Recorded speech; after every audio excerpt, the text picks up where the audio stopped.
बस माना जाता है बनारस जो है भाजपा का गढ़ है, तो कैसे आप भाई टक्कर दे पाएंगे? भाजपा का गढ़ है, लेकिन यहाँ रविदास जी का भी गढ़ है। रविदास के विचारों का भी बनारस है, कबीर के विचारों का भी बनारस है, बुद्ध के विचारों का बनारस है। केवल भाजपा का गढ़ नहीं है, बुद्ध का भी गढ़ है। बहुजन समाज पार्टी वो बनाई है रणनीति, उस आधार पर हम भी नंबर 1 पर चल रहे हैं। अभी नंबर 1 पर है। नंबर 1 पर अखिलेश यादव भी तो पीडीए बनाए, वो भी तो पिछड़ा दलित अल्पसंख्यक की बात कर रहे हैं। साथ में उनके साथ तो स्वामीनाथन मौर्य थे, ओम प्रकाश राजभर थे, संजय निषाद थे, सभी लोग थे, तब भी तो उतना सीट निकाले थे। इस बार तो उनके साथ कोई नहीं है। तो आकाश आनंद जी इस समय प्रशिक्षण में है। यदि बहुजन समाज की बात, महापुरुषों की बात उठा रहे हैं, दमदारी से उठा रहे हैं, जिसका जो आदमी जवाब प्रधानमंत्री का डायरेक्ट दे रहा है, और इस देश के प्रधानमंत्री घबराए हैं उनके स्टेटमेंट से, उनके मुद्दों से। तो यहाँ तो परिवारवाद, ये वाद वो वाद, गुमराह करने की जनता की बात तो भाजपा वाले सपा वाले करवे करेंगे। इस बार 55 सीट बसपा की निकलने जा रही है पूरे प्रदेश में। रिकॉर्ड उठा करके देख लीजिए, और रिजल्ट आएगा तब भी देख लीजिएगा।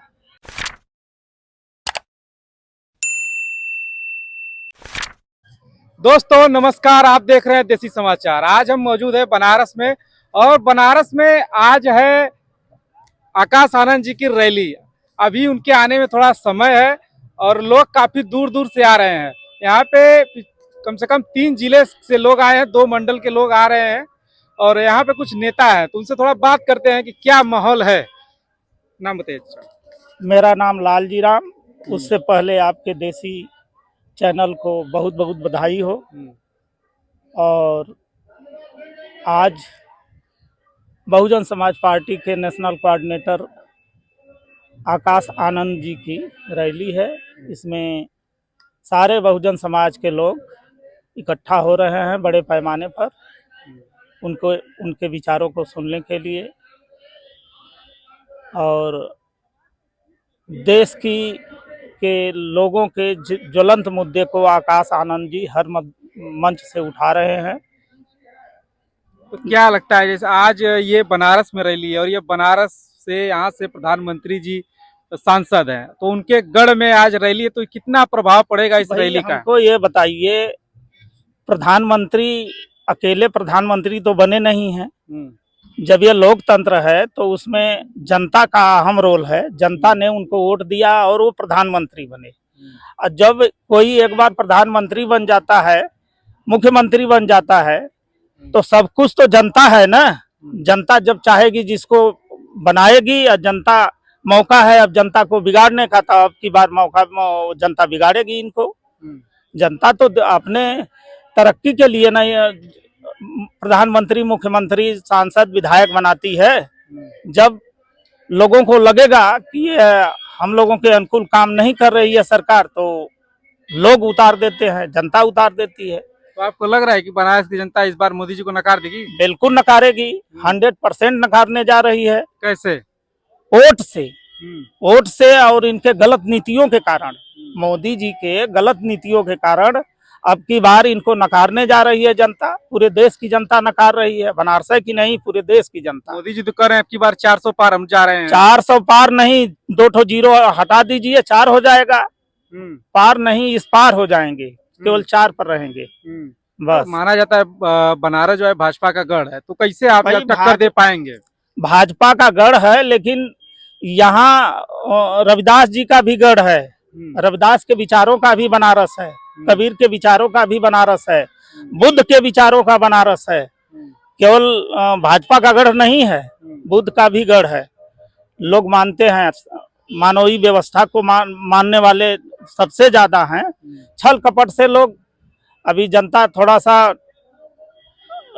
इनके बातों पर आ गई, छल कपट से वोट ले लिए, पहलवान बन गए। अब इनकी पहलवानी अब समझ में आ रही है। अब की बार जनता इनको बताएगी, तैयार है। तो कह रहे हैं कि विकसित भारत बना दिए हैं, विदेशों में डंका बज रहा है। अरे भाई, बहुत सारा विकास हुआ है, सड़क बना रहे हैं, तो मुफ्त का राशन दे रहे हैं। 80 करोड़ लोगों को मुफ्त राशन क्यों दे रहे हैं जब इतना तरक्की हो गई है? तो 80 करोड़ लोगों को 5 किलो अनाज दे रहे हैं, इसका मतलब कि 80 करोड़ लोग बहुत गरीब है तब 5 किलो अनाज दे रहे हैं। यदि 80 करोड़ लोगों के पास रोजगार रहता, खुद की आय रहती, धंधा रहता, तो इनको 5 किलो अनाज देने की जरूरत क्या पड़ती। तो उसी से फंस रहे हैं ना कि इसका मतलब कि 80 करोड़ हमारे देश की जनता अभी भूखमरी के कगार पर है, इसलिए बांट रहे हैं और उसको वोट में भजाने की कोशिश कर रहे हैं, जबकि इसी जनता के टैक्स का पैसा है, न कि उनके घर का पैसा है। भाजपा वालों के घर का पैसा नहीं है, जनता के गाढ़ी कमाई के टैक्स का पैसा है, वह जनता भरती है और उसके एवज में 5 किलो अनाज केवल दे रहे हैं, जबकि टैक्स इनका है। इनको अच्छा अस्पताल चाहिए, इनको अच्छी शिक्षा चाहिए, इनको अच्छा रोजगार चाहिए, उसको न दे करके मात्र 5 किलो अनाज पर सबको भरमाए हैं और वोट लेने की बात कर रहे हैं।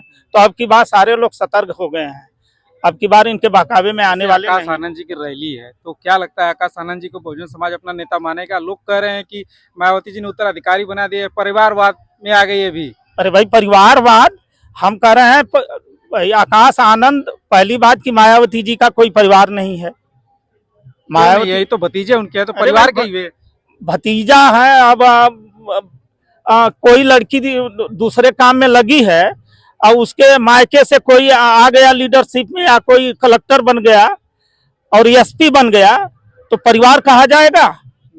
तो आकाश आनंद जी इस समय प्रशिक्षण में हैं। यदि बहुजन समाज की बात, महापुरुषों की बात उठा रहे हैं, दमदारी से उठा रहे हैं, जिसका जो आदमी जवाब प्रधानमंत्री का डायरेक्ट दे रहा है और इस देश के प्रधानमंत्री घबराए हैं उनके स्टेटमेंट से, उनके मुद्दों से, तो यहाँ तो परिवारवाद, ये वाद वो वाद, गुमराह करने की जनता की बात तो भाजपा वाले, सपा वाले करबे करेंगे, और क्या करेंगे। इनके पास तो कोई मुद्दा है नहीं सिवाय जनता को। आनंद जी के अलावा और कोई काबिल नहीं था बसपा में?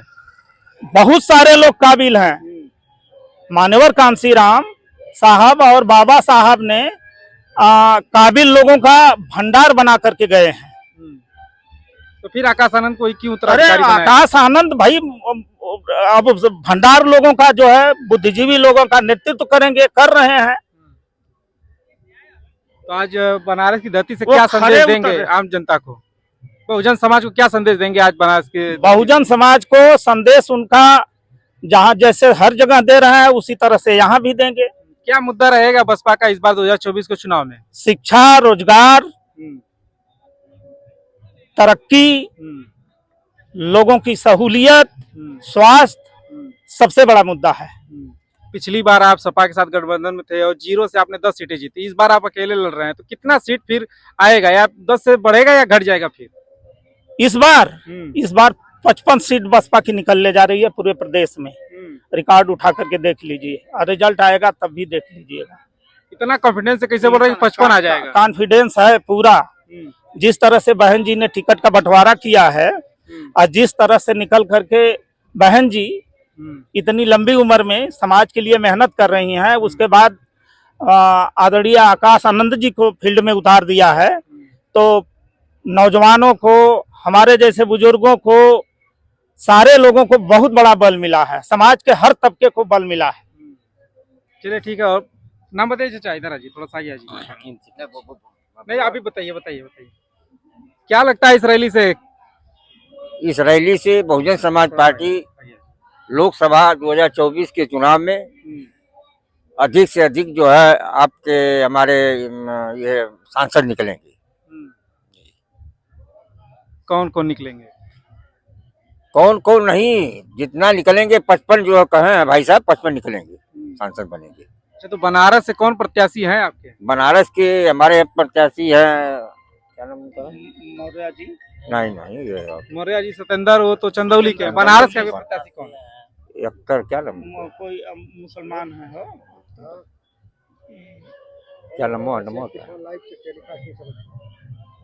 चलिए नाम मुसलमान को टिकट मिला है। हाँ, एक मुस्लिम भाई हैं, बहुत तेज तरह के उनको मिला है। तो क्या लगता है मोदी जी को टक्कर दे पाएंगे? निश्चित देंगे, कैसे? निश्चित देंगे। उनका गढ़ है भाजपा का, भाजपा हमेशा यहाँ से उनके सांसद रहे हैं। ठीक है, हमेशा मुरली मनोहर जोशी भी थे, वो भी माननीय मुख्तार अंसारी से 10-12 हजार चुनाव जीते थे। यदि जो है हिंदू और मुस्लिम कार्ड नहीं हो रहा होता तो मुख्तार अंसारी जीत गए होते।